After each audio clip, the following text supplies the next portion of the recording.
Hello and welcome to the Portadown Preview Show. This week I'm joined by none other than the legendary Mark Beattie. Mark, how are you keeping? Not too bad. How are you?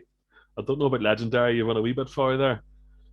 No, you definitely are. Yeah. Considering your wee nomination for Oh. the ABC and not Poison Arrow ABC, by the way, last week.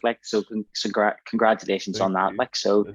Yes. Um, yeah, I'm grand. Thanks. It's been a busy week personally, but as we all know, it's been a very busy week at Portadown as well. But before we get into that, I'll just say now, don't forget to like and subscribe to We Are Ports TV YouTube channel, and you'll be able to find us on Spotify, Anchor, and Apple Podcasts as well.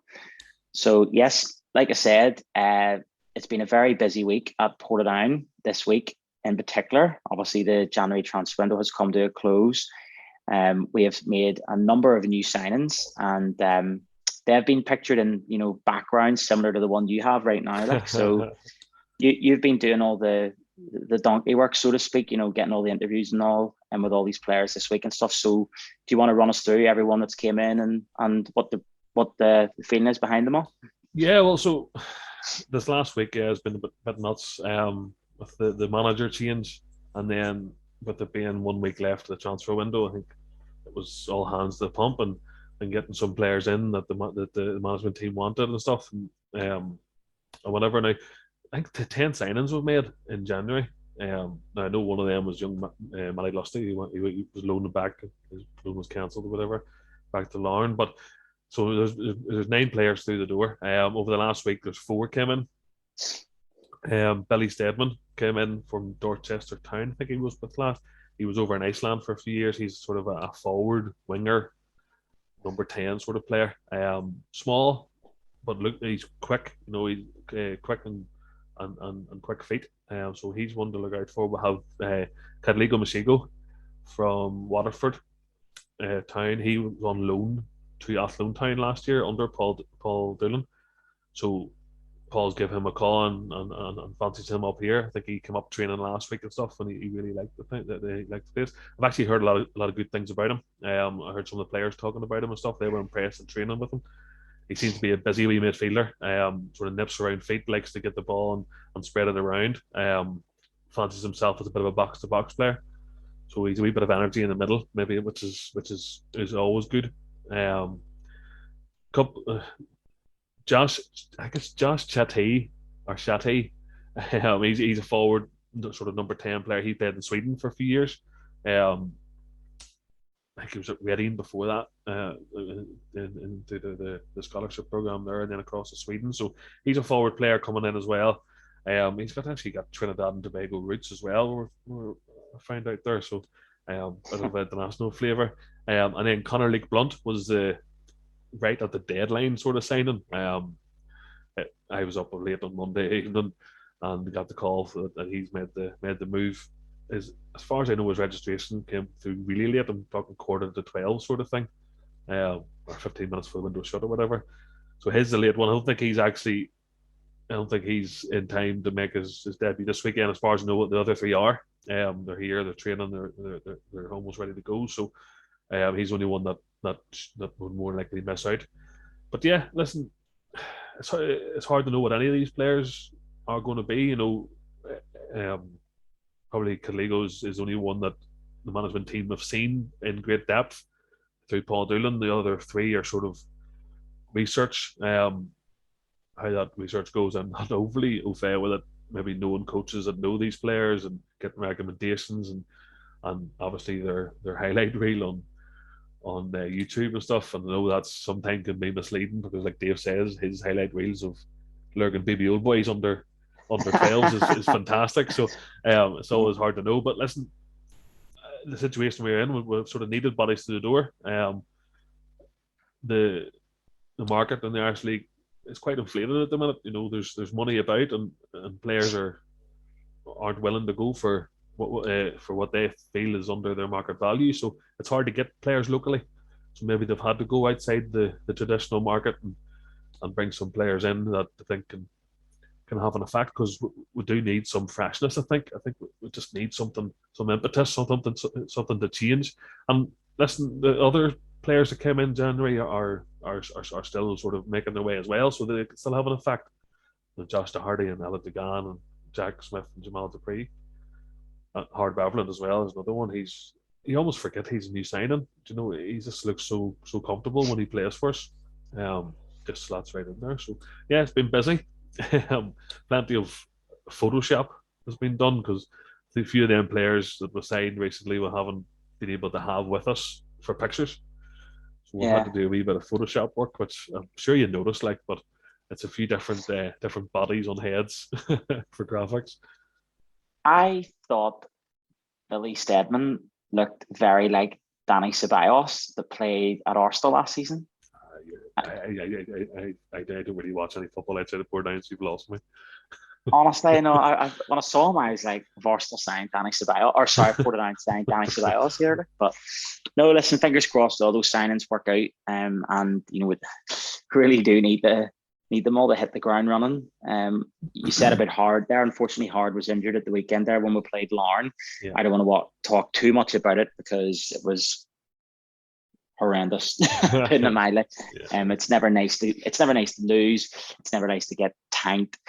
And that's exactly what happened. And I was actually really disappointed on Saturday. Not even so much, like obviously I want to win, of course, but I was saying beforehand that Portadown seemed to have had a way, in the last year or so playing against Larne, and Larne are a good side, and I always felt we could get at them, like we seemed to have something there, and I think that's what disappointed me most, that it just didn't happen at all. We were deservedly beat, and unfortunately Lee obviously scored a couple of goals, but yeah, I don't want to talk. We'll give you what you think about it, and then we're moving forward because I don't want to talk about it, to be honest. It's hard. I went up there with very little expectation, to be perfectly honest. New manager he's had one session with the guys before the match, so nothing out of that match can tell you what Paul Doolan's doing, because he hasn't had enough time yet. We were sort of coming off the back of a couple of defeats, and sort of heads were low, and it was just hard to know what was going to happen. And Larne are a good side. Listen, they're full-time outfit. You know the quality there, and we know how good Lee Bonus is and can be with good service. So it was almost, it's hard to say you're expecting it, but I could have seen it coming. It was a hard watch. Is the truth. Maybe trying to put a positive spin on it, which is hard. It's maybe a good thing that it opened the eyes maybe of Paul Doolan to see what he was dealing with. And maybe it's something he can take in and put in his notebook and work to get better with. And yeah, it is what it is, and we have to move on, really. And that's exactly what we're going to do right now. Like, I don't even want to talk about it. It's in the rearview mirror. Goodbye. Don't have to see them again for the rest of the season. Well, that is, unless we get through in the Irish Cup, we maybe cross paths again, because there's always a possibility of that. So this Saturday, Portadown travel to the Coleraine Showgrounds to take on, funnily enough, Coleraine, and the second round of the proper second round now, is to say, of the Irish Cup. But to me, it's the old sixth round, like, isn't it? Yeah, so. It is. Yeah, so we travel to Coleraine on Saturday here, 3:00 kickoff at the Showgrounds. What's your expectations going into it? Do you think it's going to be a welcome distraction from the league? Yes, especially with so many new players. Going to Coleraine is never easy. It's never a place you go and think, there's definitely 3 points or a win here first. Listen, it's cup football. They're a good side. They were on a bad run the last time we played them. They hadn't won in a few games and stuff, and we ended up getting a point out of the match at Shamrock Park. But they're off the back of a really good win against Linfield. By all reports, were the better team by a long stretch against Linfield last week. So they're coming into the game full of confidence and thinking they're probably not going to win the league. So they'll be looking at the Irish Cup run. There's a chance for a trophy for us. I know they're in the League Cup final as well. So they'll probably have circled this game and go, we have to win this one. But the same thing, Portland have nothing really to lose here. If they go out, they can just say, right, I'll focus on the league. So they don't really have anything to lose. They can throw caution to the wind a wee touch. New players hopefully coming in with a bit of freshness. Sort of give us some impetus and can go with no real fear. Again, with new players going to be a wee bit of unfamiliarity within teammates and stuff, but hopefully the work that they're doing on the training pitch this week will go some way to sort of helping that along. But again, I go there with no real fear because we've nothing to lose. We just no cost to win. From what I can tell, there's actually a good crowd of Portadown fans getting together for this one. There's a couple of buses sold out already, supporters clubs, so it's good to see, and it'll be great to see a good support behind the lads, because there was actually that good support last week at Inver Park. I thought the fans were brilliant from start to finish. I was over in the Larne end doing the filming for Ports TV, and all you could hear was Portadown fans. Even when Larne were scoring goals, the Portadown fans were still making good noise and making their presence felt. So it's good for players that have their backs to the wall, and Portadown do at the minute. So they need that we help, and it'll come in handy very at some point the rest of the season. You know.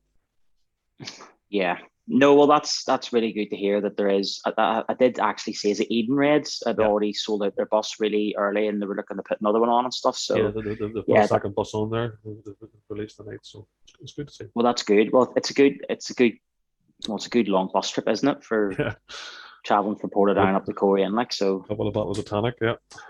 Yeah, I wouldn't fancy being the bus driver on the way back home from that, because I'd imagine it'd be a fair few pit stops on the way back home. So. Like, but no, that's good. It's Portadown always do have a decent away support, to be fair. Like so, yeah.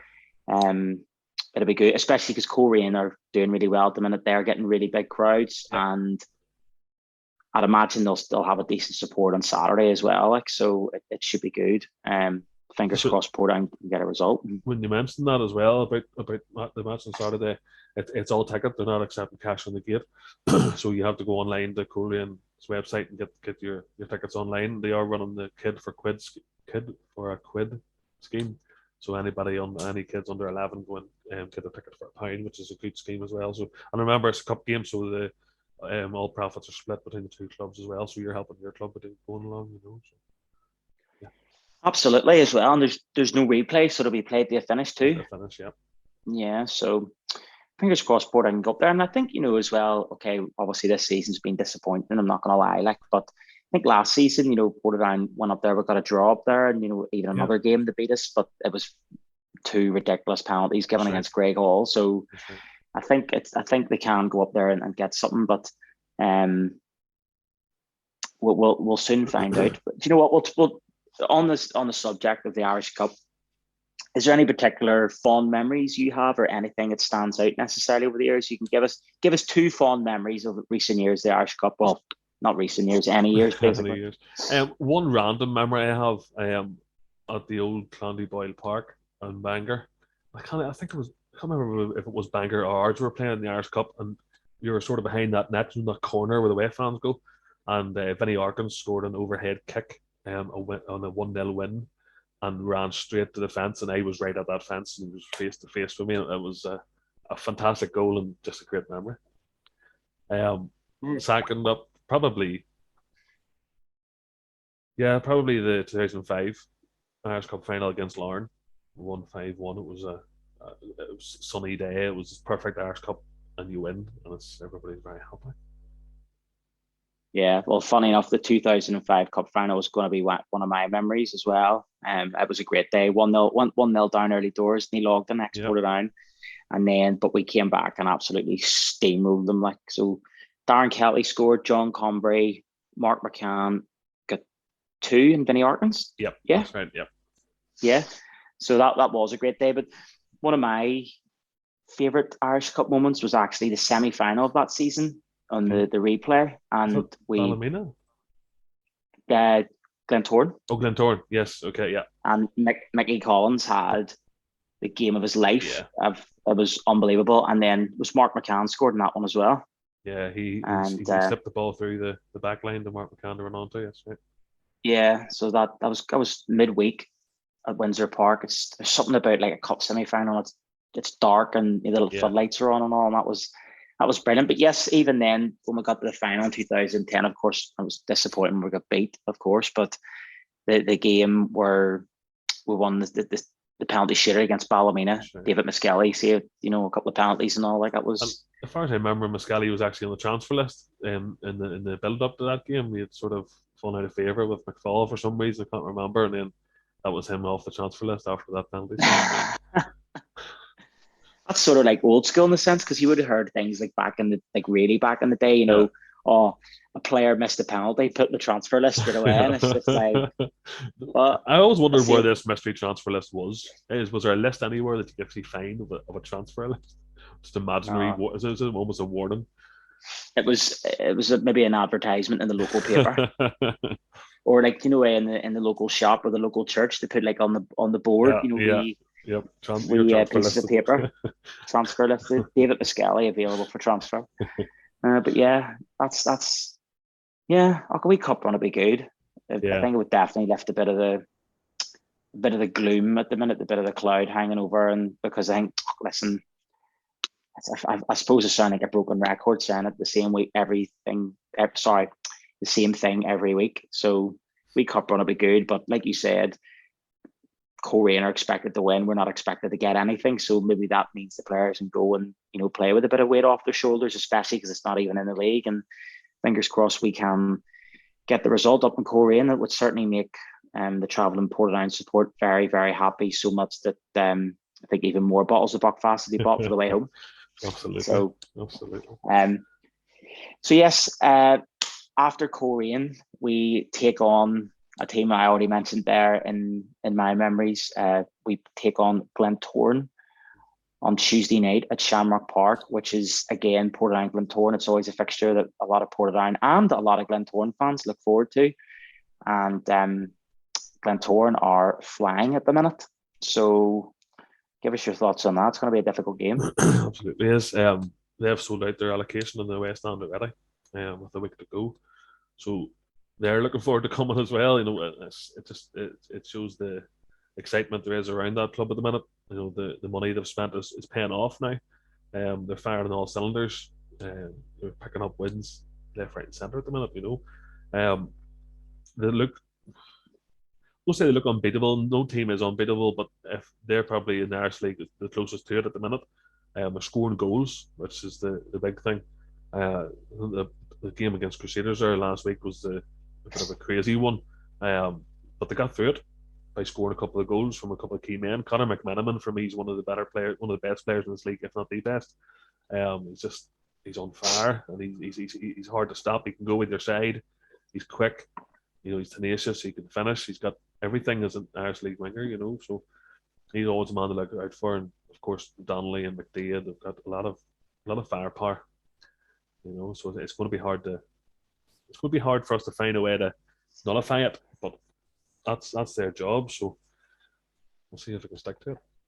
Can I just say, you said there, like, no team is unbeatable. Well, I'm just going to point that direction, and you can see a certain team that actually did go unbeaten in 2004 in the league. So I'll just throw that in there right now. I think that's not our league. I don't care about that league. I told you before. No, that team there's not too bad, not too shabby either. There's a few Portadown great sides there. So we've one for with the Portadown decor there, of Northern Ireland's behind me there, and then Arsenal's on the far side. So they're all represented there. So there you go. Sorry, just when you said nobody's unbeatable, but I know a certain team that they're went close to. invincible. They're close to.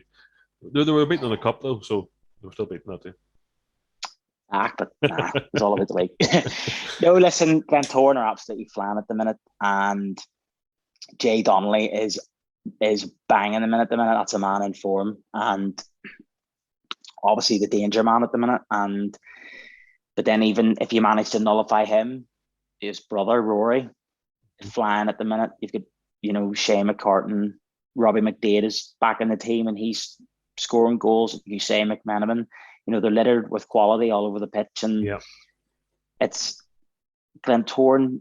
Listen, I know we always joke and laugh about things and stuff, but to me, like, as a Portadown fan growing up, the team I always hated the most as a kid and all is Glentoran. Like, it always has been, and there's that spicy rivalry that between the two clubs, and like my whole lifetime. And there is Needle still. There's still Needle when they play each other, and obviously not to the extent of what it was back in the heyday when Vinny was playing and Mickey Collins and etc. Like, but it's still a game that a lot of fans get really excited for. So I always think, again, similar to what I was saying last week going into last week's game, but it inevitably didn't happen. Glentoran's another team where I always sort of think that even if Portadown are struggling, they seem to lift it against them. And we've shown this season already.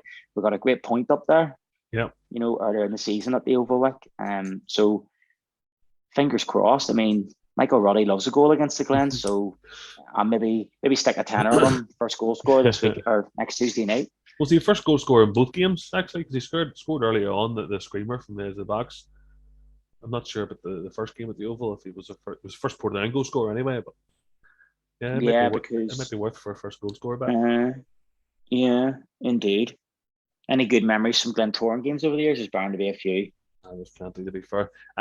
Speaking about Neil Ogden from before, actually, I remember the game up at the Oval where he scored a free kick from about, I think it was 3,000 yards out.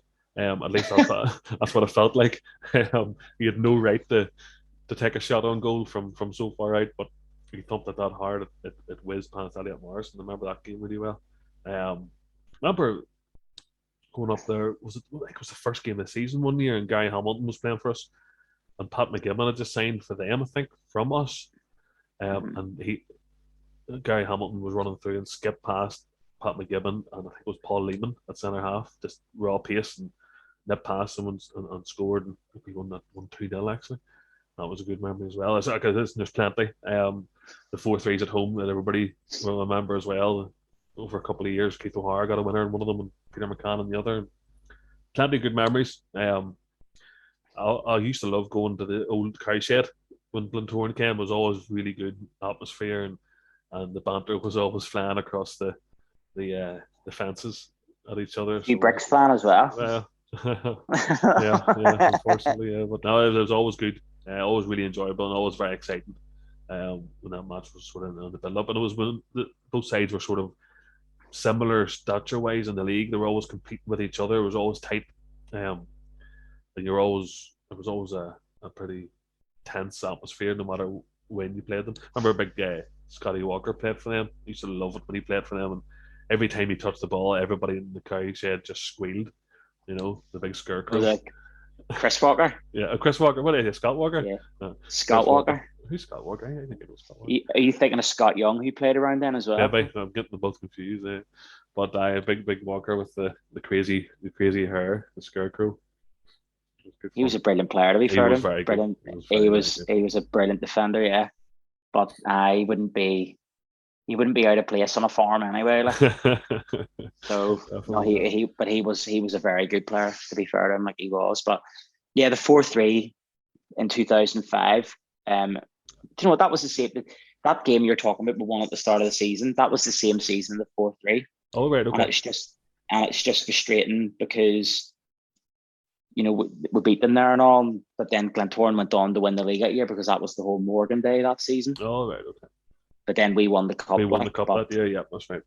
We won the cup. So yeah, there's some great memories up there. The season we won the league in 2002, talked about it before in one of the shows where Richie Clark scored a last minute equaliser up in a 2-2 draw. If that hadn't happened, then Glentoran would have won the league. Such fine margins, like. So I always remember that one because we got bricked after. I always remember that. You never forget those. So yeah, no. Hopefully, again with Portadown, you know, the Glens coming down. Hopefully, we can get a result on Saturday, and then it means there'll be obviously a decent crowd on Tuesday night. So Tuesday is all ticket as well for the Glentoran game, and tickets are on sale online already. Yes, they are. Yeah, go on to the Portadown website, portadownfc.co.uk. You can click the tickets link there, and it'll bring you through the website, and you can purchase your ticket. Yeah, happy days. So get on that, folks. If you want to see Portadown take on the Glens on Tuesday night, get your tickets booked early doors, because, you know, hopefully there is a big crowd and stuff, because like I said, you know, there's a good crowd coming on Saturday. Fingers crossed we can get a result and bring that into Tuesday. I have to say, actually, just as well, I've been at the club just about every night this week, just doing random things media wise and stuff, and at training, just the atmosphere around training, I have to say it's positive. Talking to a few of the players and stuff, and while it's not they're not singing and dancing and hugging each other, it's a real steady determination. They're working hard. Genuinely are, and I'm not just saying that. They have their sleeves rolled up, and they're trying their best. So it's worth getting behind them. I feel anyway. It's worth trying to push them on that wee bit more. So all support matters. Actually, up at the reserve game last night, under 20s played Glentoran under 20s, and Paddy McNally and Callum McVeigh got a first half each, which was That's very good. positive. Yeah. I saw the video there from the weekend. I meant to say about that there. Yeah, that's a real positive having them back and all. Like I know I was speaking to Paddy at the Warren Point away game, just before Christmas, and he was standing beside me and he was practically, heading the ball and kicking at me from the stand and all. Like, so he's a good guy. Like, so no, yes, that's great news. And it was a good win as well. Like, so the raced into an early 3-0 lead. Like. They were 3-0 up after about 15 minutes or so. Callum McVeigh was fantastic. He was playing left wing. A young fella that signed in the January window from Linfield. I'm going to get his name wrong here, but Gladys Kakaj, an Albanian youngster, when he's 17 or 18, and he was brilliant for them. First time I'd seen him, he was really, really good, really energetic. Sam Glenfield up top was just so classy at that level, under 20s level. He's almost too good for it. He's big and strong. He knows what to do on the ball. He scores goals. He throws centre halves around. Really, really impressive. And Harry Murphy as well, alongside Paddy McNally at the back, was very good. So there's a lot of good young players there. Under 20s football, when you look at the results, it's hard to judge because teams change so much. For example, they played Glentoran there only a few weeks ago, maybe 4 or 5 weeks ago, and I think the Glens won 7. But Glentoran had Andy Mitchell, Jordan Jenkins. It was basically a fringe first team against Portadown's 17-year-olds, basically. Where this time it was a more of an even sort of age team. It was a similar level, and it's just hard to judge results. You judge performances, especially individual performances at that sort of level, and there are some really good individual players coming through. So it looks good. Yep, indeed, and hopefully the result they got there the other night there against the Glens, but hopefully the first team can bring that into the game next Tuesday as well. It's great. Absolutely, and it's great to see those guys back playing again, and hopefully they'll be back in the first team very soon. So yeah, I think we'll wrap it up there. Yeah, no bother. Yeah, so thank you very much for coming on, Mark, and I shall see you on Saturday at the Coleraine Showgrounds. Folks, like we said earlier on, get yourself to the Showgrounds on Saturday for the Irish Cup game against Coleraine, and then obviously on Tuesday then Shamrock Park we are playing league leaders Glentoran, so that'll be no doubt a good night at Shamrock, a good atmosphere as well, so fingers crossed we can get something there too. So before we go, just like to say, don't forget to like and subscribe to the Reports TV YouTube channel, and like I said earlier, you can find us on Spotify, Anchor and Google Podcasts as well. So yeah, thanks for listening and watching, and see you soon. Thank you. See you later.